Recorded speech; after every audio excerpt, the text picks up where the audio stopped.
Oh yes! Today we are going to tackle the age-old question, the one that everybody asks themselves on a daily basis in the sports card hobby. Is sports card radio bad for the hobby? Stream, boss.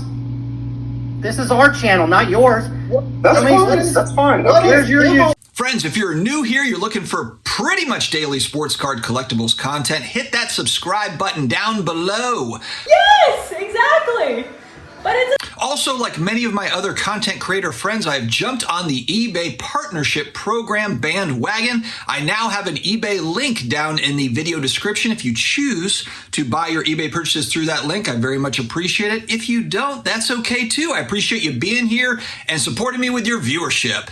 Also, if you don't find the deal you're looking for on new product on eBay, check MVPSportBreak.com. Actually, check them first because we've got a 10% coupon off. DAD4 is the promotional code, and orders over $500, it is free shipping through MVPSportBreak.com. Definitely check out that site, our video sponsor today, for all of your new products / supplies needs. All right, first off, this is sports card radio bad for the hobby? The problem is simply in the question itself. Now, let me also first say, I'm not going to pretend like I'm not influenced by the algorithm when I made this video.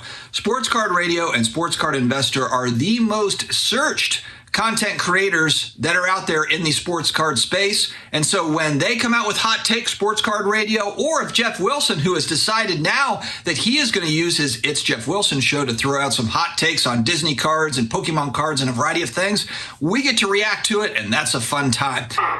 You're kidding. Judge.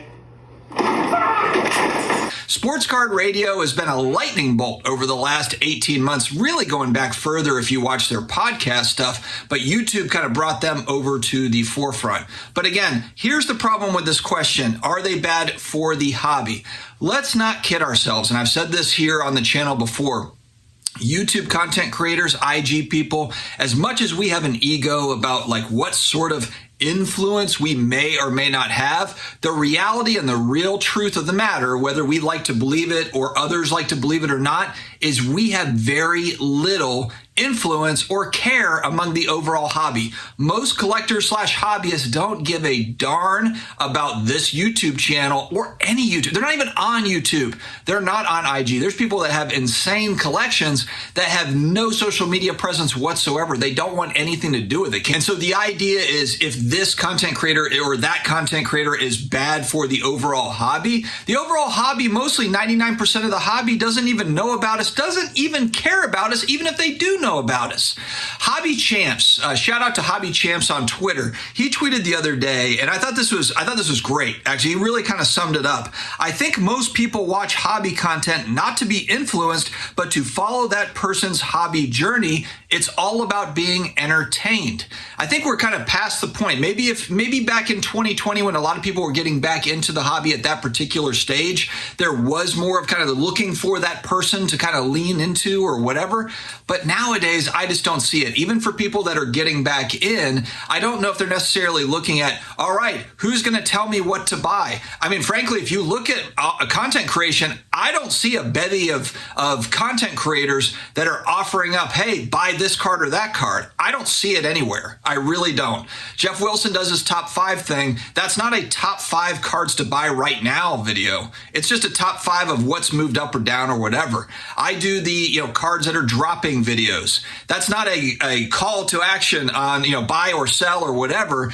It's just information. That's all it is. It's just information. Take it for what it's worth. When I go to the Raleigh Card Show, yes, there's maybe a handful of people will come up and say, hey, talk to me for a few minutes, talk about the channel. But 95 to 99.9% don't know who I am. It's not like I walk in there and everybody's like, oh, there's the sports card dad. It's just not like that. And maybe it's just the type of content that I do. Maybe for the vloggers, for the people that are younger, maybe the 20-somethings that are out there doing the vlogging, YouTube and IG, maybe it's different for them. Very well could be, because they're out at shows with a big camera walking around. I mean, maybe that is the case for them. But for the content I do, it's just not the case. Yes, some people recognize me. Most people don't. Secondly, Cancel culture is lame. It is incredibly lame.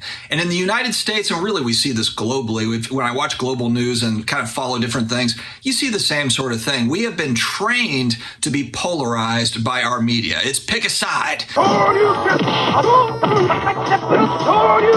And so people have been trained to listen to someone that speaks with conviction on a specific topic. And that's where I have a problem, because for me, I can see a few different sides to a story.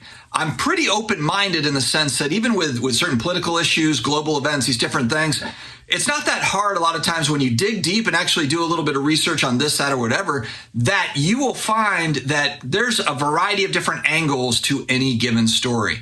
Yes, of course, if we're talking about certain things like LCS is being robbed, counterfeited fake cards. Of course, these are issues and events that you can speak with conviction on those issues because they're obviously bad. But with a lot of other issues, there's so much gray, there's so much in between. It's open to opinion and debate. And that is the problem, is that we have to be agreeable. It's okay that we're not agreeable all the time. John Mangini is a content creator I butted heads with before. We talked it out. We reached out. I have a personal dialogue with him going back and forth. We don't agree on everything, and we will never agree on everything. My wife is a fiery Italian, just like John. Sorry, John, my wife's a lot prettier than you. But the point is that we don't have to agree on everything. My wife and I will battle about some topic or whatever, and then we make up, and that's great.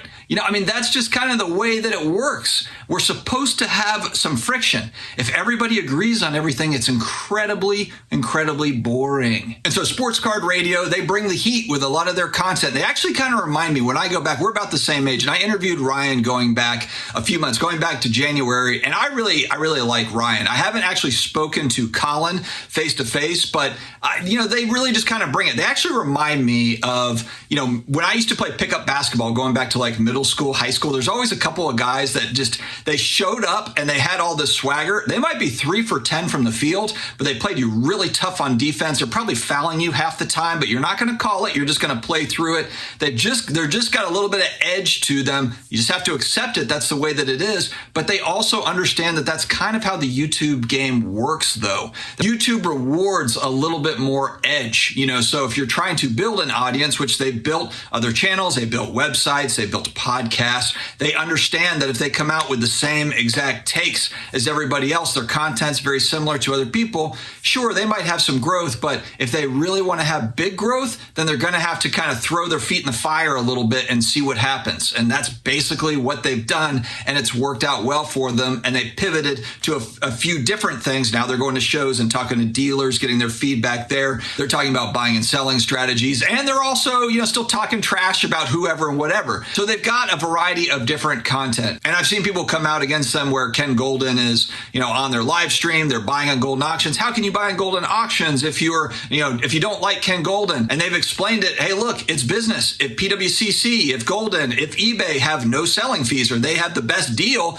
they're probably going to go where the best deal is. If you're running a business and you're really trying to buy, sell for profit, you're going to go wherever the best offer is. There's so many different selling platforms that there's probably all sorts of different promotional things always popping up. Right now, Golden is the one that's got a great deal for them. They're using Golden. I think that most people understand that YouTube is mostly entertainment, information wrapped into entertainment with a bow on it. That's kind of what it is. Yes, there's education tied in there. And some people, if they want 99% education, then maybe they go to certain channels for that, where they're like, okay, this person's been around for 30 years. They know about this particular niche. I'm going to them to find out about this particular set of cards or whatever. But for the most part, for the masses, whether it be this channel or other channels, and I watch, a great example is Rudy at Alpha Investments. I don't own a Magic the Gathering card. I just think the guy is entertaining. He's funny the way he talks. He cracks jokes while he's talking. He's just entertaining. So I watch it. And I've had people tell me the same thing. I don't even really collect cards, but I'll watch this because you have the goofy clips that you'll throw in occasionally. It is not. Check on that. We may only have, I believe that we may only have 32 of these, but let me explain something. Retirement is coming up either September 1st or October 1st. We've been hearing rumors of all the way around the board. That's the biggest part of what we're doing here is entertainment. That's what it is. We have to entertain you first. That's number one. And then all the other things flow from there. And so is Sports Card Radio bad for the hobby? No, the question is dumb. I mean, the sports card radio has a very small impact on the overall hobby. There are a couple of guys that are making content, having fun doing it, providing entertainment. End of story. And you can do the same thing. So if you're somebody that's like, oh, I could do it better than me or them or that guy or that girl, then make a channel. That's the great thing about YouTube is it's open for business. It's free. Start it up. So this is a call out to those thinking about starting something. Start it. Start it. We need more voices. It's fun. I like watching new stuff and hearing different people's opinions. All right, guys, stay healthy, stay awesome, and I will talk to you again later.